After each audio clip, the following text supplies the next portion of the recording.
Forget gurus. Forget anyone claiming to be an online business expert without going through the challenges of entrepreneurship themselves. The Real Money, Real Business podcast is here to prove the best insights in online business comes from your fellow online business builders. We dig into stories of entrepreneurs selling their business on the Empire Flippers marketplace so that you can learn how they made their business profitable, how they overcame obstacles, and what lessons they learned in their online journey. If you want to take your business and your knowledge to the next level, you've come to the right podcast. Let's get started. Hey everyone, welcome to another episode of the Real Money, Real Business podcast. We record these interviews so that potential buyers can learn more about the business and the seller to help them make an informed buying decision.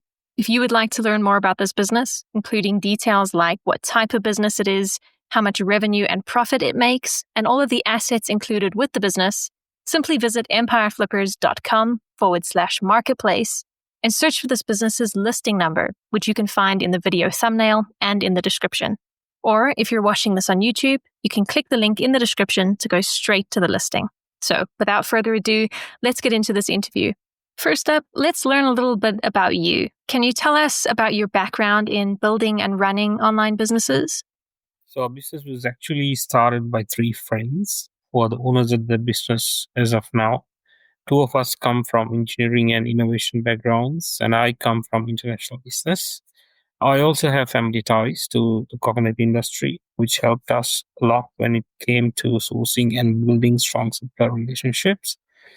In the beginning, we really worked around the clock. None of us had prior experience selling on Amazon. So it was a lot of trial and error, learning everything from listings and PPC to inventory management from scratch. So after a few months, we started getting the hang of it and built solid systems that worked for us.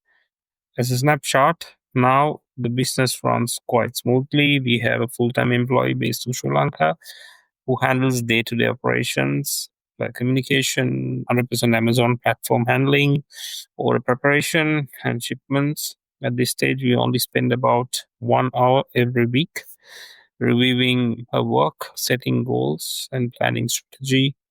It's been rewarding to see how far we've come and how efficiently the business now runs.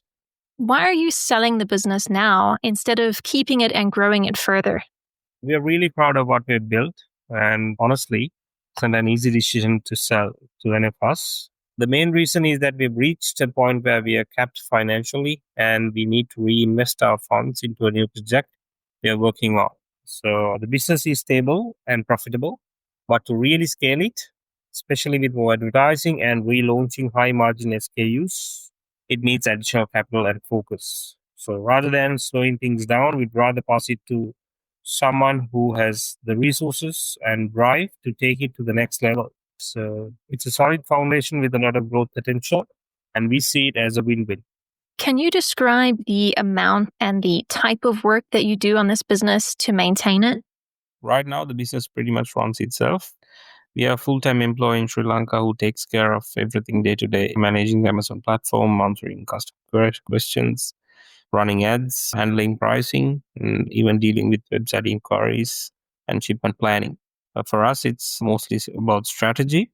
We usually spend around an hour a week just checking in, reviewing sales, adjusting pricing if needed, and setting goals or plans for the next week.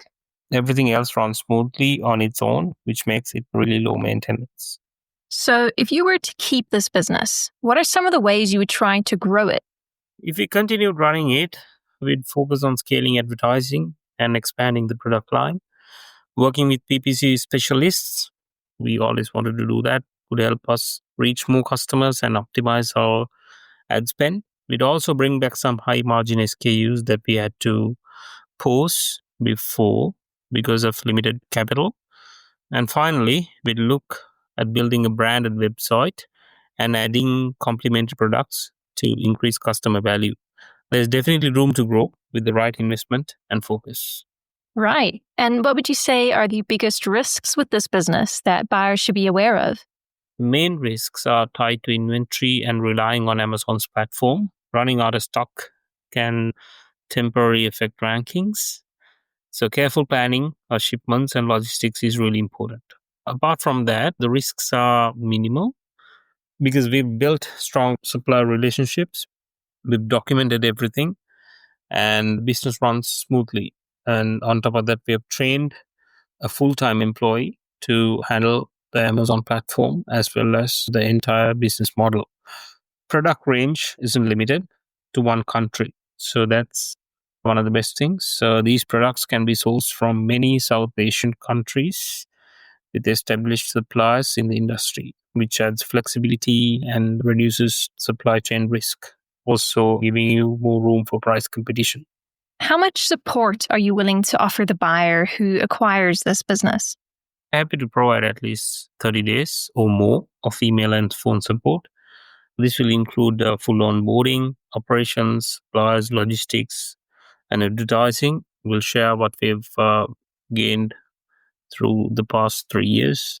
We'll also share our vendor list and make introductions where needed. The goal is to make the transition seamless so the buyer can run everything confidently from day one.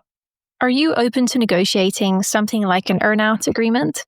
Yes, we are open to discussing flexible deal structures and earn-outs. Yeah, we are open to discuss. Okay, final question. If you had to put yourself in the shoes of a buyer, why is your business a business worth buying? I'd say it's a solid business with consistent sales, rather exponential sales. If you look at the past 3 years, good margins and clear opportunities to grow. The products are in a niche that's growing, and there's room to expand both advertising and the product line. The systems are all in place, suppliers are reliable, and it's very low maintenance. A buyer with a bit more capital and a marketing focus can really take it to the next level. All right, everyone, thanks for listening. To learn more and see if this business is still for sale, head over to empireflippers.com/marketplace and search for this business listing number, which you can find in the video thumbnail and description. Or if you're watching this on YouTube, click the link in the description to go straight to the listing. Once you've unlocked this listing, you'll find everything you need to know about this business. So, thanks for joining us. See you next time.